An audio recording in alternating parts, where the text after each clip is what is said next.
Boa noite a todos os nossos irmãos de Ideal Espírita, todos os nossos irmãos de Japeri, nossos irmãos da Legião Espírita Francisco de Assis. É com muita alegria que nós temos mais essa quarta-feira reunidos no entorno da mensagem espírita, reunidos em torno do Evangelho de Jesus. Gostaria de iniciar o nosso estudo agradecendo essa oportunidade, agradecendo a Jesus por todas as oportunidades que nos concedeu ao longo de todos esses séculos, desde quando nós fomos recebidos aqui, na esperança que nos foi alimentada, de que aqui nós encontraríamos e encontramos tudo aquilo do qual nós necessitamos para o nosso burilamento, para o nosso aperfeiçoamento, porque todos nós estamos aqui exatamente para vencermos-nos, vencer nossas más inclinações, vencer as nossas manifestações egóicas, o nosso egoísmo ainda exacerbado, os nossos vícios. Todos nós estamos aqui para ascendermos aos céus, vencendo-nos, rompendo esses grilhões, essas algemas, essas correntes pesadas que nos mantêm às vezes presos, sem permitir que nós caminhemos, que nós avancemos. Então agradecemos a Jesus, que é a luz do mundo, em especial a luz de nossos caminhos, a luz de nossa jornada. Agradecemos a Ele por toda a misericórdia, por tudo que tem nos concedido, por todas as oportunidades que Ele nos oferta, principalmente aquelas que nós julgamos as mais difíceis, as provas que atravessamos de acordo naturalmente com o nosso merecimento, com as nossas necessidades. Agradecemos por tudo, mas principalmente por jamais estarmos à orfandade, ao abandono ou sozinhos. Por mais que muitas vezes sejamos assaltados por esse tipo de sentimento, nós temos a certeza que nós não estamos sozinhos. Nós temos toda uma pleiade de espíritos luminares ao comando de Jesus, nossa família espiritual, nossos amigos, aqueles que torcem, que vibram por nós, para que nós tenhamos condições de vencermos-nos, para que nós possamos aprender a amar, para que nós possamos nos inundar desse amor, que é o sentimento mais nobre e é verdadeiramente aquilo que nos liberta. Iniciamos então o nosso estudo agradecendo. E nós gostaríamos de lembrar, para iniciarmos o estudo de hoje, de um personagem histórico. Ele foi um rei, herdou o trono na mais tenra idade, ele foi rei da Lídia no século 6 a.C. Esse personagem, que ficou conhecido na história como Rei Creso, ele governou a Lídia durante muitos anos, teve 2 filhos, só que foi também sob sua tutela ou sob seu comando que a Lídia deixou de existir, ou que a Lídia acabou caindo, acabou ruindo, assim como diversos outros grandes impérios na história da humanidade, mostrando para todos nós exatamente a brevidade das coisas, o quanto as coisas do mundo são efêmeras. Grandes impérios, por mais que pareçam sólidos, por mais que pareçam indestrutíveis, ao longo da história todos eles ruíram, permaneceram, duraram um pouco mais, um pouco menos de tempo. Mas a verdade é que todos eles, sem exceção, ruíram, porque a vida tem desses ciclos, desses momentos de altos e baixos, e isso é muito educativo para todos nós. Então o rei da Lídia, o rei Creso, ele tinha naquela ocasião uma grande quantidade de riquezas que permitiam que o reino da Lídia fosse verdadeiramente um reino muito próspero. A sua riqueza advinha principalmente do rio Pactuolo. O rio Pactuolo que suas margens banhavam a Lídia, era um rio repleto de pepitas de ouro, pepitas que eram oriundas das chamadas montanhas auríferas, e a quantidade de ouro que chegava às margens desse rio era tamanha que permitiu que a Lídia fosse um reino muito próspero, repleto de artes. Historiadores nos contam que nos subsolos desse reino o rei Creso guardava montanhas de ouro. E para que nós tenhamos uma ideia da quantidade de riquezas que existia naquela região, foi na Lídia também que se cunhou a primeira moeda conhecida na humanidade, exatamente com a efígie do rei Creso. Então, a história vai nos narrar que era verdadeiramente um local muito rico, um local muito próspero. A Lídia era vizinha à Frígia. A Frígia também era um reino que se beneficiava pela quantidade de ouro trazida pelo rio Pactuolo. Só para que nós tenhamos ideia, lá na Frígia, o rei se chamava Rei Midas, e a quantidade de ouro que ele ostentava era tão grande que criou-se o mito de que tudo que ele tocava virava ouro. Mas enfim, o rei Creso, rei da Lídia, então, ele num determinado momento, ele ouve falar dos oráculos, dos hierofantes, das pessoas que se comunicavam e traziam informações de seus oráculos, ou informações do além, informações do mundo dos mortos, e ele ficou muito curioso e resolveu então fazer um experimento para ver se isso verdadeiramente existia, para ver o quão isso poderia ser verdadeiro, e ele desenvolveu uma estratégia muito inteligente. Ele chamou para junto de si 7 de seus imediatos de maior confiança e delegou a cada um deles a tarefa de ir a uma cidade, de ir ao encontro de um desses oráculos, chamados de pitons, pitonisas e hierofantes. Mais tarde foram chamados de magos e hoje médiums. Ele queria que cada um de seus imediatos fosse ao encontro de um desses oráculos e eles deveriam ter a tarefa de fazerem uma pergunta para esse oráculo, uma pergunta da qual apenas o rei Creso teria a resposta. Só que, para que não houvesse condições, para que não houvesse chance de erro, todos os seus oráculos deveriam fazer a pergunta ao mesmo tempo.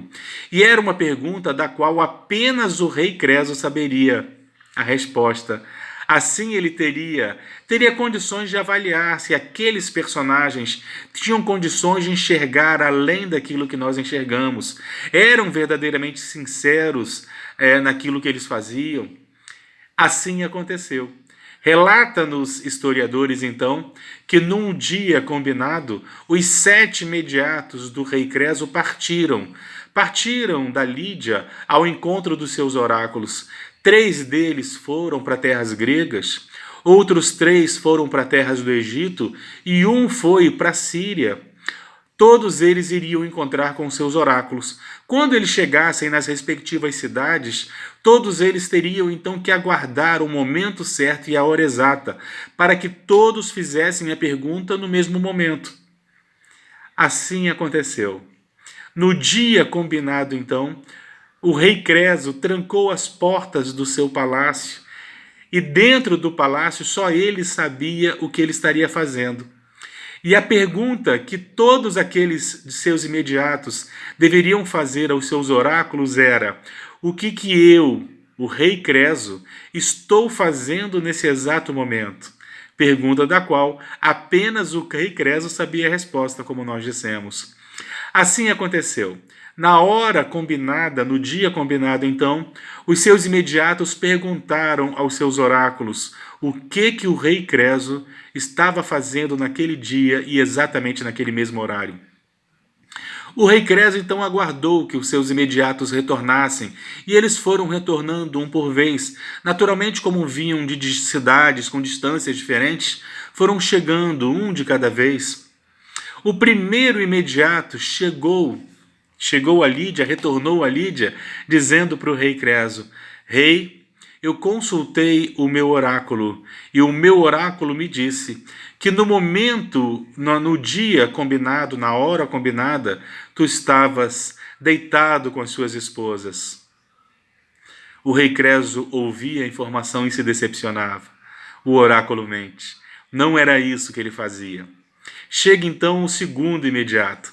O segundo imediato chega e vai logo narrando: Rei Creso, estive com o meu oráculo no dia e na hora combinados. O oráculo me disse que naquela ocasião tu se reunias com os seus generais, desenvolvendo estratégias de guerra. O rei Creso se decepciona, se frustra novamente. Não era isso que ele fazia, o oráculo mentia. E assim aconteceu com o terceiro, com o quarto, com o quinto, com o sexto imediato, fazendo com que o rei Creso, então, já bastante frustrado, acreditasse verdadeiramente que aqueles personagens chamados oráculos, que aqueles personagens pitons, pitonisas, eram fraudes. Eles não tinham condições de fazer as previsões que afirmavam ter capacidade de fazer, até que chegava o último oráculo que estava na cidade mais distante. Ele vai, se aproxima, chegava o último imediato, se aproxima do rei e vai logo desanimando, dizendo: rei Creso, estou chegando do meu oráculo, entretanto, tenho certeza que o meu oráculo está equivocado. Não quero nem que tu percas seu tempo comigo. Mas o rei Creso então diz, pede ao seu imediato que relate exatamente aquilo que o seu oráculo havia dito, ao menos para que eles pudessem gargalhar. Ele pede então ao seu imediato que conte a todos o que o seu oráculo havia revelado. Então ele começa a narrar, dizendo que ele esteve na Grécia, ele esteve numa cidade grega, lá no alto do Monte Parnaso, naquela cidade chamada cidade de Delfos. No alto do Monte Parnaso existia um templo dedicado ao deus Apolo. Lá então ele havia encontrado o seu oráculo e na hora combinada, no dia combinado, ele fez a pergunta para o seu oráculo, mas logo de imediato ele já sabia que o oráculo não acertaria, porque era uma jovem. Era uma jovem, e o que os mais jovens sabem, o que os mais jovens têm condições de saber em profundidade. Mas o rei Creso insistiu e ele então revelou. Ele revelou dizendo que o oráculo imediatamente começou a entrar em transe.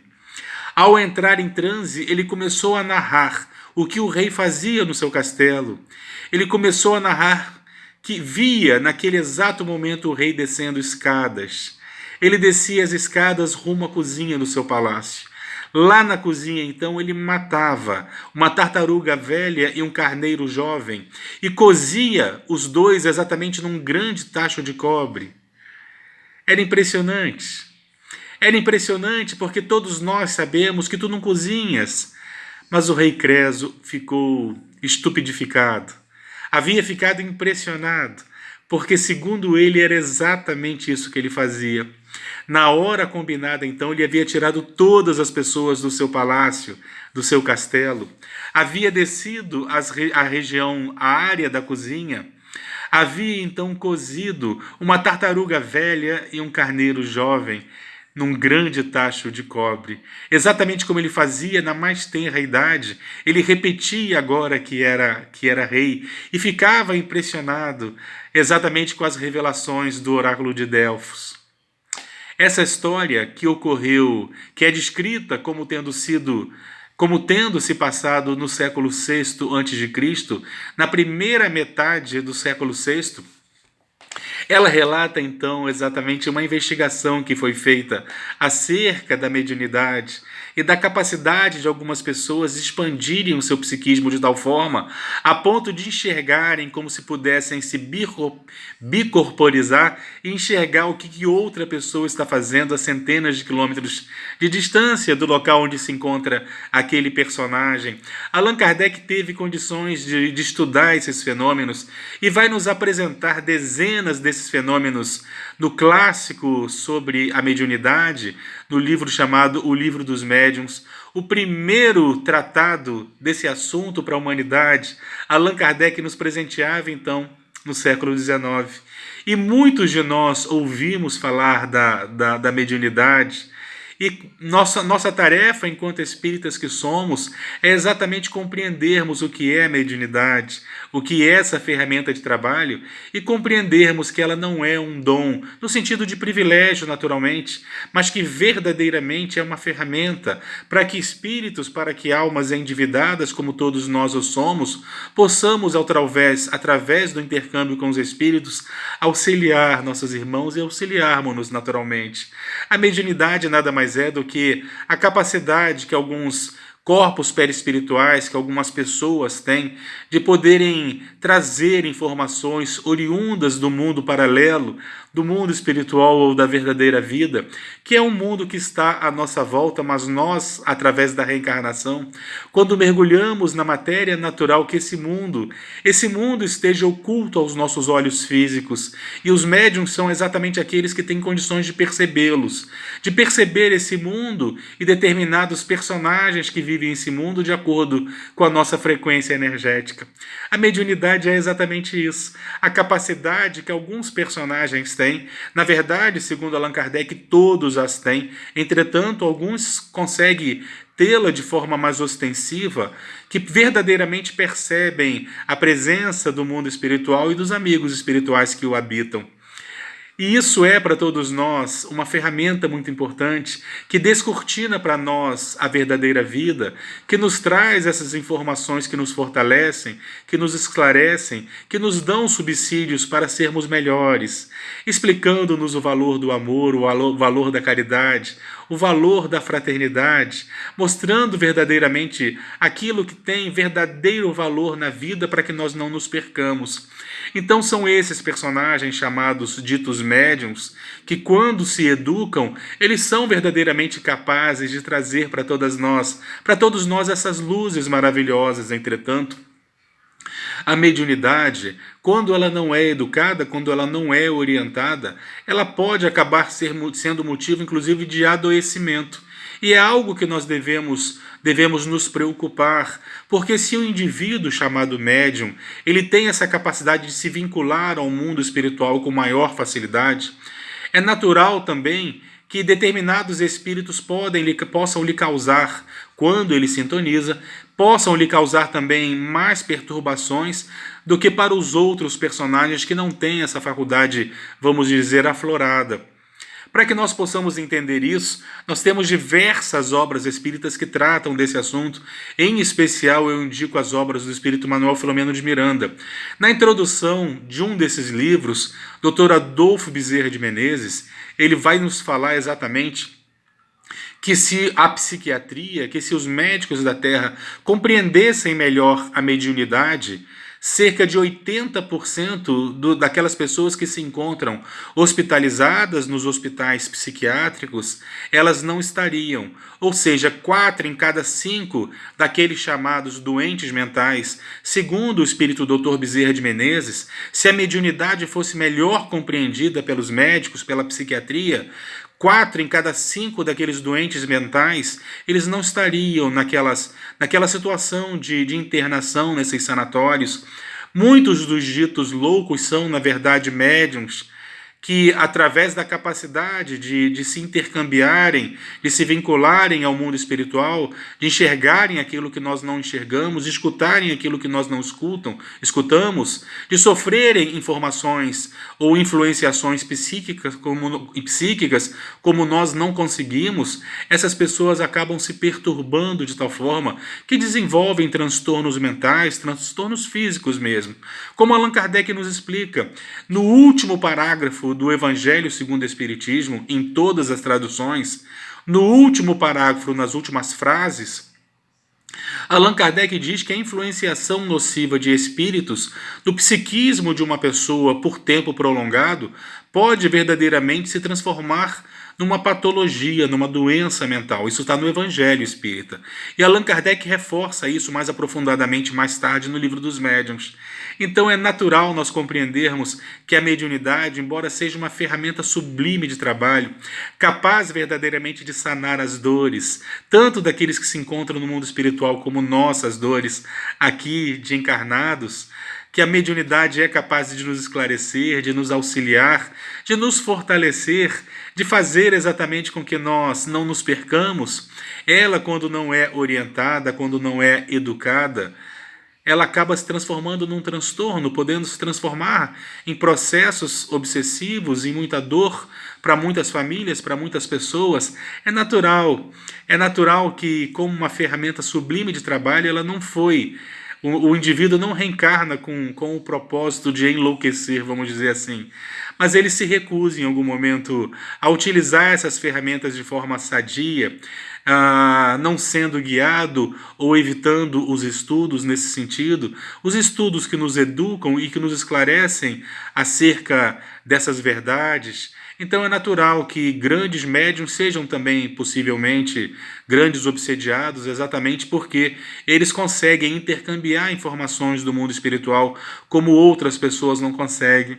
É natural, é necessário que todos nós estudemos, que todos nós compreendamos a mediunidade como uma ferramenta de trabalho e não como um privilégio, como algumas pessoas acreditam, chamando-as de dom, e ela não é um dom, no sentido de privilégio, como nós falamos. A mediunidade é uma ferramenta de trabalho, oferecida a espíritos endividados, para que nós tenhamos condições de, utilizando essa ferramenta de trabalho, nós possamos servir nas lides espíritas, servir de diversas formas, ampliando nossos horizontes, e que nós, médiums ou não, médiums ostensivos ou não, que todos nós possamos compreender essa realidade e a necessidade e a responsabilidade que pesa sobre todos nós essa condição. E eduquemo-nos moralmente. A saúde moral é aquilo que mantém o médium erguido. Que nós possamos nos manter firmes, que nós possamos nos manter em trabalho, que nós possamos nos manter anônimos naturalmente, para que nós saibamos lidar melhor com as manifestações do nosso ego, da nossa vaidade, que nós não caiamos, exatamente nos tropeços que a vida nos oferecem naturalmente relacionados à nossa vaidade, às manifestações do nosso ego, que nós saibamos nos vincular aos bons espíritos, que nós saibamos buscar a Jesus nos momentos mais difíceis, na certeza de que todos nós que nos candidatamos ao trabalho em todas as esferas, de todas as formas, sendo o trabalho no bem, tenho certeza que todos nós caminharemos no sentido da luz, que Jesus nos aguarda ao horizonte de nossas vidas de braços estendidos, dizendo: vem, filho. E o caminho é esse. É o caminho da caridade, da reforma íntima, de minimizar a dor daqueles que estão conosco no caminho, aqueles que cruzam nossos caminhos, que possam encontrar em nós o esclarecimento, que possam encontrar em nós o apoio, que possam encontrar o lenitivo e que nós sejamos capazes de oferecer, com ou sem os recursos da mediunidade, não importa, mas que nós sejamos capazes de servir. Que a paz de Jesus permaneça entre nós.